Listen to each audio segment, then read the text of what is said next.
अस्सलामुअलैकुम dear students. तो आज के इस लेक्चर में एक्सरसाइज 2.4 क्वेश्चन नंबर 2 इसका पार्ट नंबर 10, 11, 12 और 13 ये लास्ट वाले जो 4 पार्ट्स रह गए थे इनका सोल्यूशन मैं करवाऊंगी। तो बच्चों जैसा कि मैंने इस एक्सरसाइज के स्टार्ट में भी बताया था कि ये एक्सरसाइज जो है ये आप लोगों के लिए न्यू मेथड है। ऐसा मेथड आप लोगों ने 10th क्लास तक नहीं पढ़ा, तो बच्चे इस चीज़ से घबरा जाते हैं, ये मुश्किल है, डिफ़िकल्ट है, हमें समझ नहीं आ रही। तो इससे घबराना नहीं है। मैंने इससे पहले क्वेश्चन 1 में भी डिटेल से बताया, क्वेश्चन 2 में भी एक एक पार्ट को बड़ी डिटेल से सोल्व करवाया है। अगर आप इसको प्रैक्टिस कर लेंगे, 1 से 2 बार करेंगे तो चीज़ें खुद ब खुद आपके माइंड में बैठ जाएंगी। आपको पता चल जाएगा कि अगला स्टेप क्या होगा, हम कैसे हल कर रहे हैं। तो यहाँ पे बच्चों आज हमने पार्ट नंबर 10 करना है, अभी हम बाकी पार्ट्स भी करेंगे 13 तक। तो पार्ट 10 पहले सोल्व करते हैं। लेफ्ट हैंड साइड से हमने राइट हैंड साइड बनानी है। अब क्वेश्चन के अंदर एक कंडीशन बता दी गई है कि प्रॉपर्टीज़ को यूज़ करते हुए हल करें। मॉड को हम ओपन एक्सपैंड इस तरह नहीं कर सकते कि पहली रो को कर लें जिस तरह हम 3/3 को करते हैं, इस तरह नहीं। जब भी वो ये बात कर देती है ना कि प्रॉपर्टीज़ को यूज़ करते हुए करें, तो वहाँ पर हमने डिटर्मिनेंट्स की प्रॉपर्टीज़ को ही यूज़ करना होता है। तो मैं यहाँ पे बच्चों लेफ्ट हैंड साइड को सोल्व करूँगी। आंसर किसके इक्वल आना चाहिए? राइट हैंड साइड के इक्वल आना चाहिए। तो लेफ्ट हैंड साइड में सबसे पहला काम आपने क्या करना है, यहाँ पे हमें चाहिए ए पी एक्स चाहिए पहली रो में। ये बनाने के लिए अब हम क्या करते हैं, किसी एक रो को फिक्स करते हैं। देखिए मैंने R1 फिक्स कर ली, R1 में से R2 को भी माइनस करेंगे और R3 को भी माइनस करेंगे। रो वाइज कर रही हूँ, कॉलम वाइज भी कर सकते हैं, बट यहाँ पे इसको रो वाइज करेंगे तो ये ज़्यादा आसान हो जाएगा। पहली रो को दूसरी रो में से माइनस और पहली रो को फिर तीसरी में से भी माइनस। तो यहाँ पे क्या आ जाएगा, B plus C minus A minus सी, और फिर क्या आएगा, माइनस ए माइनस बी। इसी तरह अब सेकंड वैल्यू क्या है, क्यू प्लस आर है, इसको इसमें से माइनस और फिर इसमें से माइनस, R2 में से भी और फिर R3 में से भी, तो माइनस होगा। तो यहाँ पे क्यू भी माइनस का हो जाएगा। इसी तरह अब इस वैल्यू को इसमें से माइनस करते हैं तो वाई प्लस जी माइनस जी माइनस एक्स और माइनस एक्स माइनस वाई हो जाएगा। तो यहाँ पे अब बच्चों मैं मॉड का साइन इसी तरह लगा देती हूँ। बाकी दूसरी और तीसरी रो को एज इट इज़ लिख लेंगे, इसमें कोई चेंजेस नहीं की हमने। जी प्लस एक्स मैंने लिख लिया, यहाँ पे ए प्लस बी, यहाँ पे पी प्लस क्यू और यहाँ पे X plus Y, as it is सबको लिख लिया। अब इसमें से देखिए कौन सी वैल्यू कैंसल आउट कर सकते हैं हम, तो ये C plus minus B plus minus cancel out, बाकी क्या रह गया, -2a रह गया। तो यहाँ पे हम लिख देंगे -2a। इसमें से देखें आर भी कैंसल आउट, क्यू भी कैंसल आउट, माइनस पी और माइनस पी, -2p रह गया। अब देखिए ये बन रहा है ना, यहाँ a यहाँ p, यहाँ पे अब x वाली वैल्यू आएगी, ये cancel out, c y cancel out, -x और -x -2x हो जाएगा। और यहाँ पे a plus C R plus P और जी प्लस एक्स, इसको एज इट इज़, और इस तीसरी रो को भी बिल्कुल सेम इसी तरह एज इट इज़ ही लिख लेना है। बच्चों यहाँ पे हमने क्या किया, यहाँ पे साथ मेंशन भी कर देंगे, R1 में से R2 को माइनस किया और R3 में से भी माइनस, क्योंकि माइनस अंदर मल्टीप्लाई हो जाएगा, इसका मतलब हमने R1 को R2 R3 में से माइनस किया पहले स्टेप के अंदर। अब यहाँ पे प्रूफ में देखें ए पी और एक्स चाहिए, तो -2 इस रो में से क्या करेंगे, कॉमन ले लेंगे, तो ये प्रूफ वाली फॉर्म बन जाएगी। तो नेक्स्ट हम -2 को कॉमन ले लेते हैं, बाकी क्या रह जाएगा, प्लस ए प्लस पी और प्लस एक्स, और यहाँ पे A plus C R plus P, दूसरी रो को एज इट इज़ ही लिख लेंगे जैसे मैंने यहाँ पे बिल्कुल सेम इसको लिख दिया है। तो यहाँ पे बच्चों साथ हम मेंशन भी करेंगे, हमने अब क्या किया, taking -2 common by R1, taking -2 is common by R1, तो साथ लिख देंगे कि -2 को कॉमन लिया है R1 में से। तो बच्चों पहली रो तो हमारी प्रूफ वाली बन चुकी है। अब अगली रो बनाने के लिए हम क्या करते हैं, यहाँ पे देखें हमें बी और सी चाहिए, ए बी सी ये फॉर्म चाहिए ना। तो अब हम क्या करते हैं, R1 को फिक्स कर लेते हैं और R2 को भी R1 में से माइनस और R3 को भी R1 में से माइनस करेंगे। क्यों करेंगे, देखिए ए कट जाएगा, एक वैल्यू जस्ट सी रह जाएगी, ए कट जाएगा, एक वैल्यू जस्ट बी रह जाएगी, या पी कट जाएगा, एक वैल्यू आर रह जाएगी, क्योंकि यहाँ पे हमें इस तरह से सिंगल टर्म्स चाहिए, ये वैल्यूज़ चाहिए। प्रूफ में देखें A B C P Q R X Y Z ये चाहिए। तो अब हम इसके लिए पहली रो को तो फिक्स कर लिया है, क्योंकि इसमें से माइनस करना है, इसको एज इट इज़ लिख लेंगे। तो बच्चों अब हम माइनस करते हैं R2 को R1 में से, तो A प्लस सी माइनस ए हो जाएगा, R plus P minus P, देखिए R1 ये है, और यहाँ पे Z plus x minus x हो जाएगा। R3 को माइनस करेंगे तो A प्लस बी माइनस ए हो जाएगा। इसी तरह यहाँ पे P प्लस क्यू माइनस यहाँ पे P है तो P कर देंगे, X plus Y minus X. तो अब हमने जस्ट माइनस किया और हमारा देखें बच्चों प्रूफ भी हो चुका है। अब देखें यहाँ पे पहली रो को मैं एज इट इज़ लिख लेती हूँ, ए पी एक्स, यहाँ पे ए कैंसल आउट, सी रह गया, यहाँ पी कैंसल आउट क्योंकि प्लस माइनस जीरो आर रह गया, एक्स ये कैंसल आउट बाकी जी रह गया, यहाँ पे ए कैंसल आउट बाकी बी रह गया, और यहाँ पे पी कैंसल आउट बाकी क्यू रह गया, यहाँ पे ये कैंसल आउट और वाई रह गया। अब प्रूव में यहाँ पे एक चीज़ के प्लस है, यहाँ बी ऊपर है, A B C P Q R है, तो हमने क्या करना है, इंटरचेंज करना है। किस किस को, R2 को R3 के साथ इंटरचेंज। तो डिटर्मिनेंट की प्रॉपर्टी है कि जब भी हम किसी दो रोज़ को या दो कॉलम्स को इंटरचेंज करते हैं तो बाहर माइनस आ जाता है, तो बाहर माइनस लगाएंगे और इसको इंटरचेंज कर देंगे। तो बच्चों यहाँ पे बाहर माइनस आ गया। अब R3 को R2 की जगह पे बी क्यू वाई लिख देंगे, और यहाँ पे सी आर और जी लिख दिया मैंने, इंटरचेंज किया। साथ हम यहाँ पे लिख देंगे interchanging R2 and R3, interchanging R2 and R3, R2 और R3 को आपस में इंटरचेंज किया, बाहर माइनस माइनस क्या हो जाएगा प्लस, और बाकी वैल्यू प्रूव हो जाएगी। पहला कॉलम ए बी सी बन गया, दूसरा पी क्यू आर बन गया, और तीसरा एक्स वाई और Z which is equal to right hand side. तो यही हमने प्रूव करना था कि लेफ्ट हैंड साइड का आंसर इक्वल है राइट हैंड साइड के। इसके बाद नेक्स्ट बच्चों पार्ट नंबर 11 जो इसका वेरी इंपॉर्टेंट पार्ट है। अब इसमें यह कहा गया है कि ए बी माड हो तो वो ए का माड अलग हो जाता है, बी का माड अलग लिख सकते हैं, ये एक प्रॉपर्टी है। दूसरी प्रॉपर्टी ये है कि अगर ए इनवर्स हो तो वो किसके इक्वल होता है, 1/a माड के इक्वल होता है। Therefore square matrix of 3/3, square matrix ऐसा मैट्रिक्स होता है जिसका ऑर्डर सेम होता है, 2/2 हो सकता है, 1/1 हो सकता है, 3/3, 4/4। तो यहाँ पे 3/3 का स्क्वायर मैट्रिक्स लेना है और प्रूफ करना है कि ए एडजॉइंट ए का मॉड किसके इक्वल होता है, मॉड ए के स्क्वायर के इक्वल होता है।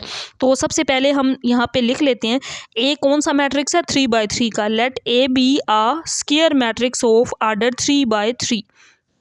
यहाँ पे हम लिखेंगे square matrix of order 3/3। A एक मैट्रिक्स है जिसका ऑर्डर क्या है, 3/3 है। और अगर हम इस ए का इन्वर्स लें तो ये किसके इक्वल होगा, हमें पता है इन्वर्स का फार्मूला क्या होता है, एडजॉइंट ए ओवर मॉड ए। बच्चों यहाँ पे मैंने इस ए का 3/3 मैट्रिक्स जो ए है उसका इन्वर्स लिया, तो ए इन्वर्स किसके इक्वल होगा, एडजॉइंट ए और मॉड ए के। अब हमने क्या करना है कि यहाँ पे भी ए को मल्टीप्लाई, इस साइड पे भी ए को मल्टीप्लाई कर देंगे, multiplying by A on both sides. B S मैंने लिख दिया, इसका मतलब बोथ साइड्स है। तो ए को मल्टीप्लाई कर देंगे ए इनवर्स के साथ, और यहाँ पे भी ए को मल्टीप्लाई कर देंगे एडजॉइंट ए ओवर मॉड ए के साथ। दोनों साइड्स पे क्या किया है, ए को मल्टीप्लाई। तो ये प्रॉपर्टी हमें पता है कि अगर ए इनवर्स मल्टीप्लाई हो रहे हो तो आंसर क्या आता है, आइडेंटिटी मैट्रिक्स। क्योंकि ये 3/3 का ए मैट्रिक्स है तो यहाँ पे I3 आएगा। इसके साथ हम क्या लिखेंगे, आइडेंटिटी मैट्रिक्स ऑफ ऑर्डर 3। और इस वैल्यू को इसी तरह लिख लेंगे A multiply adjoint A over mod ए।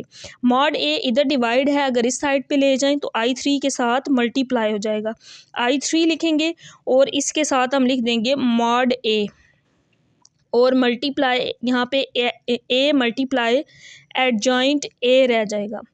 तो नेक्स्ट स्टेप में बच्चों इस I3 की वैल्यू लिखते हैं। अगर मैं डायरेक्ट करूँगी तो समझ नहीं आएगी, मैं इसको लिखती हूँ।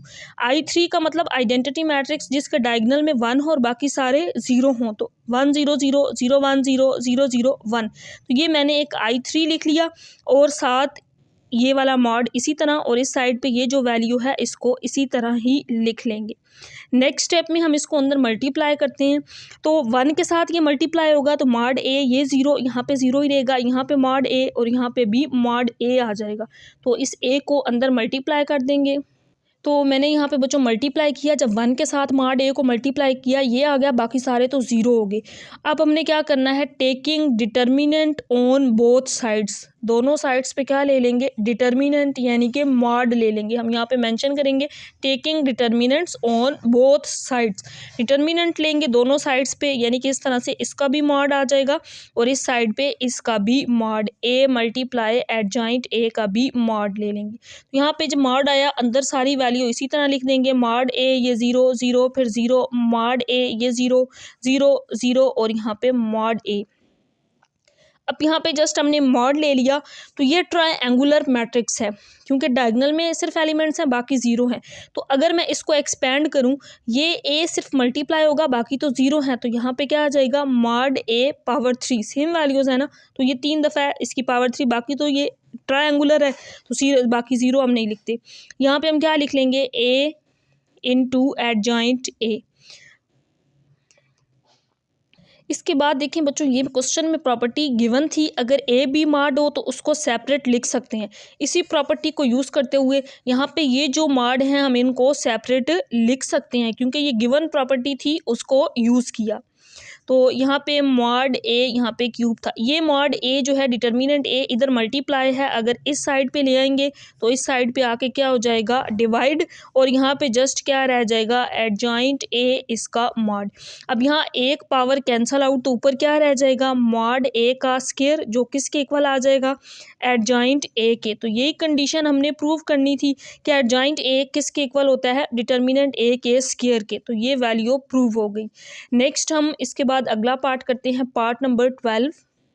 इसके बाद देखिए बच्चों, नेक्स्ट पार्ट नंबर 12, इसमें हमने पार्ट 11 वाले ही कुछ रिजल्ट्स को यूज़ करते हुए इसको सोल्व करना है। बहुत ही आसान, ये शॉर्ट क्वेश्चन है, इंपॉर्टेंट भी है।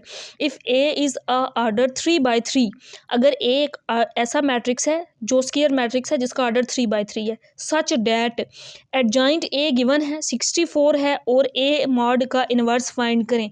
तो दो चीज़ें, एक तो अभी हमने प्रूव की कि एडजॉइंट ए का मॉड किसके इक्वल होता है, मॉड ए के स्क्वायर के। इसी रिजल्ट को यूज़ करते हुए हम क्वेश्चन का सॉल्यूशन लिखेंगे कि मॉड ए का स्क्वायर किसके इक्वल होता है, एडजॉइंट ए के इक्वल होता है। अब एडजॉइंट ए यहाँ पे गिवन है, तो बच्चों यहाँ पे हमने ये वाला एक रिजल्ट यूज़ करना है इस क्वेश्चन 11, ये क्वेश्चन 11 है ये वाला, और दूसरा ये वाला जो अभी हमने क्वेश्चन 11 में देखा, ए इन्वर्स हो तो किसके इक्वल होता है, 1/मॉड ए के। इन दोनों रिजल्ट्स की हेल्प से हम इसको कर लेंगे। तो यहाँ पे हम वैल्यू पुट कर देते हैं। एडजॉइंट ए की वैल्यू कितनी गिवन है क्वेश्चन के अंदर, 64। यहाँ स्क्वायर है, स्क्वायर ख़त्म करने के लिए हम दोनों साइड्स पे क्या ले लेंगे, under root, taking square root on both sides. यहाँ पे भी स्क्वायर रूट और यहाँ पे भी स्क्वायर रूट ले लेंगे, ये इससे कैंसल आउट, तो मॉड ए किसके इक्वल आ जाएगा, इसका स्क्वायर रूट +-8 आ जाएगा। तो बच्चों यहाँ पे देखिए मॉड ए क्या आ गया, +-8। हमने फाइंड क्या करना था, ए इनवर्स, और ये किसके इक्वल होता है, 1/ए मॉड के। तो ए मॉड हम फाइंड कर चुके हैं, यहाँ पुट करेंगे तो ए इनवर्स का आंसर आ जाएगा।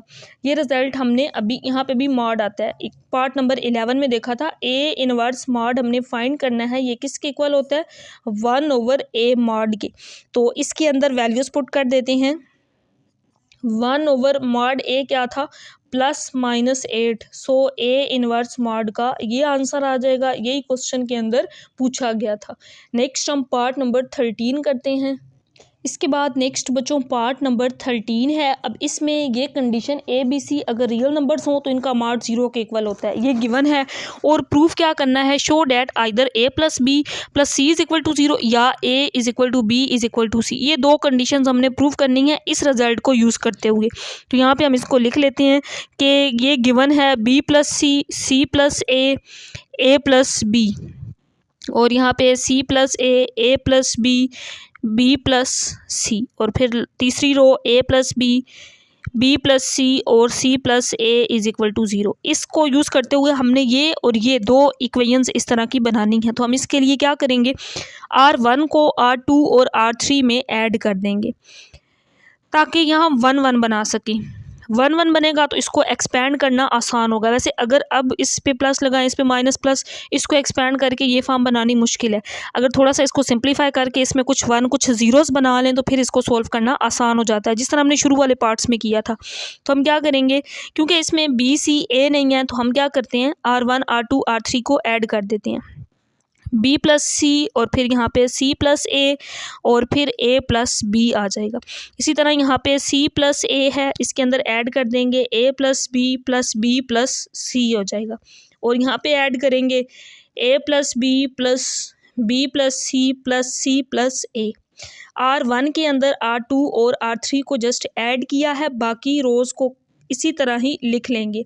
सी प्लस ए है, ये ए प्लस बी, ये बी प्लस सी और ये ए प्लस बी, ये बी प्लस सी और ये सी प्लस ए। बाकी दोनों रोज़ को एज इट इज़ लिख लिया।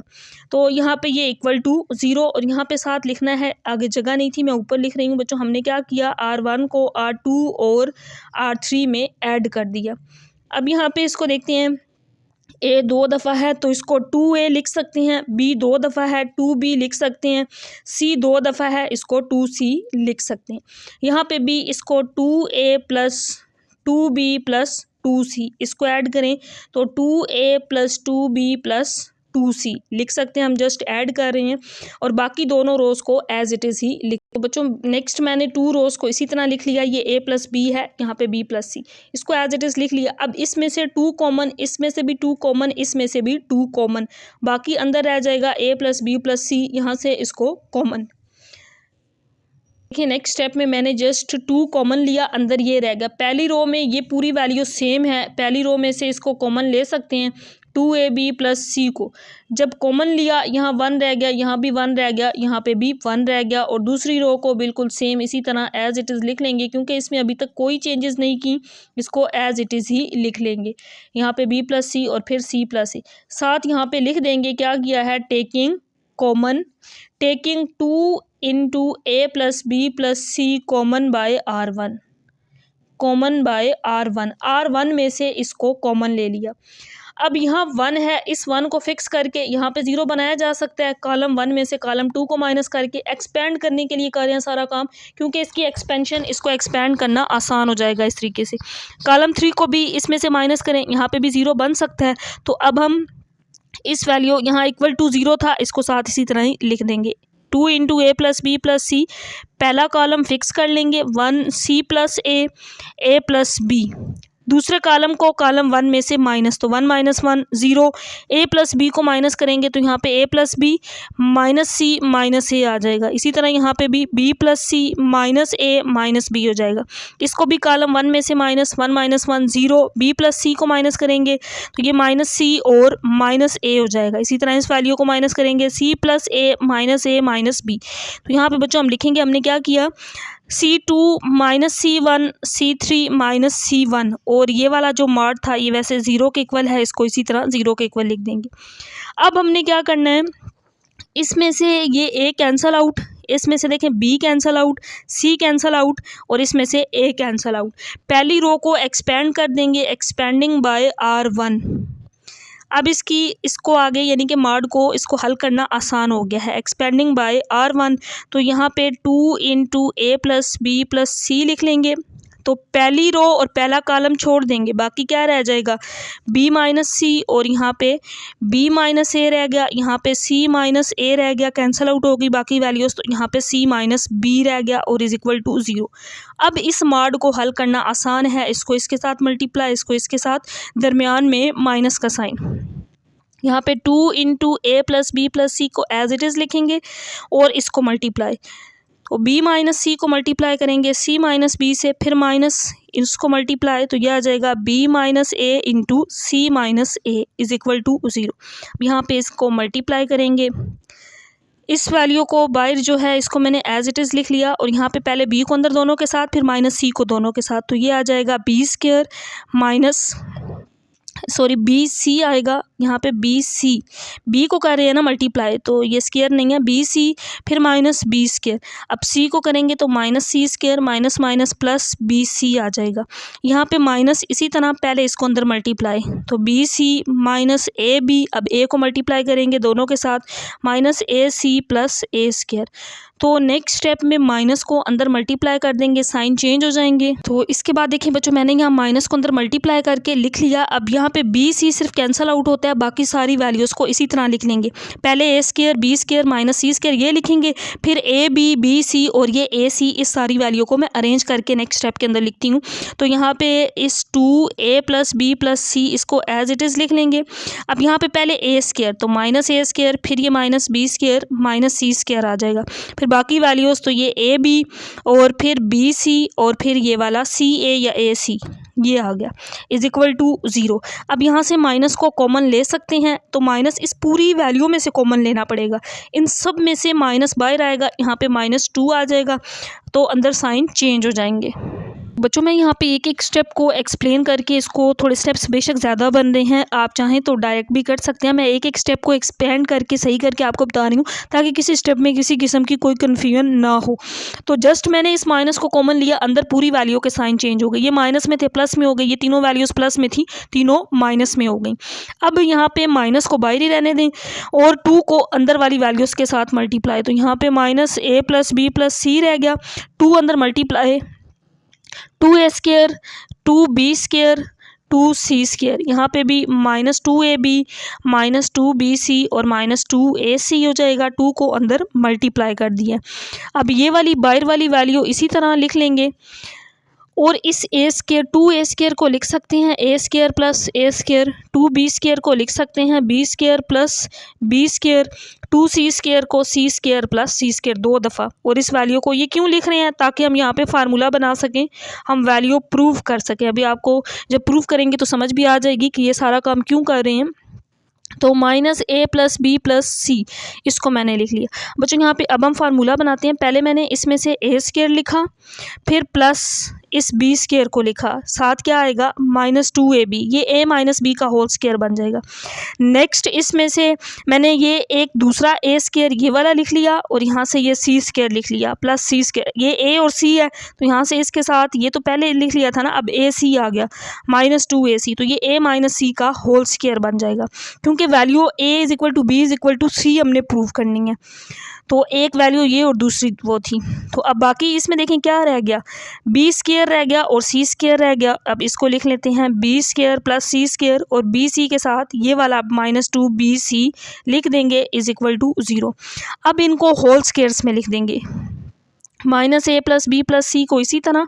अब यहाँ पे ये किसका होल स्क्वायर, a - b का होल स्क्वायर, और ये किसका होल स्क्वायर, a - c का होल स्क्वायर, और फिर ये b - c का होल स्क्वायर। अब यहाँ पे ये दोनों वैल्यू 0 है ना, तो या तो ये 0 या फिर ये 0, तो हम यहाँ पे लिखते हैं कि -a + b + c = 0 आइदर, या फिर दूसरा भी 0 हो सकता है, either a - b square + a - c square + b - c square = 0। तो यहाँ से पहली कंडीशन प्रूव हो गई। ये देखें माइनस जब दूसरी साइड पे जाएगा ये तो 0 ही हो जाना है। यहाँ से क्या आ जाएगा, a + b + 0, लेट्स सपोज कि -1 है तो 0 ओवर -1 वो तो 0 ही होगा। अब इस कंडीशन को देखते हैं और यहाँ पे इसका सम 0 यानी कि a - b, ये इसको अगर हम सेपरेट करके लिखें तो हम लिख सकते हैं a - b स्क्वायर = 0, या फिर a - c स्क्वायर = 0, और तीसरा ये है b - c, इन तीनों का सम 0 है तो मतलब ये तीनों ही 0 लिख सकते हैं। ये स्क्वायर है, जब अंडर रूट लें दोनों साइड्स पे तो स्क्वायर तो ख़त्म हो जाएगा। देयरफॉर यहाँ पे क्या आ जाएगा, a - b = 0, यहाँ पे आ जाएगा a - c = 0, b - c = 0। तो यहाँ से एक ये रिजल्ट बन सकता है, a b के इक्वल होगा, a c के इक्वल होगा, और यहाँ से b किसके इक्वल होगा, c के। तो यहाँ से प्रूव हो गया a b के, a c के, इसी तरह b c के। सो हम ये लिख सकते हैं therefore a = b, a = c, कि ये तीनों आपस में भी एक दूसरे के इक्वल हैं। तो ये दोनों रिजल्ट्स प्रूव हो गए हैं, यही हमने क्वेश्चन के अंदर प्रूव करने थे। और यहाँ पे एक्सरसाइज 2.4 कंप्लीट हो चुकी है। बच्चों इससे रिलेटेड क्वेश्चन हो तो कमेंट सेक्शन में पूछिएगा, चैनल को सब्सक्राइब, वीडियो को लाइक कर दीजिएगा। अल्लाह हाफिज़।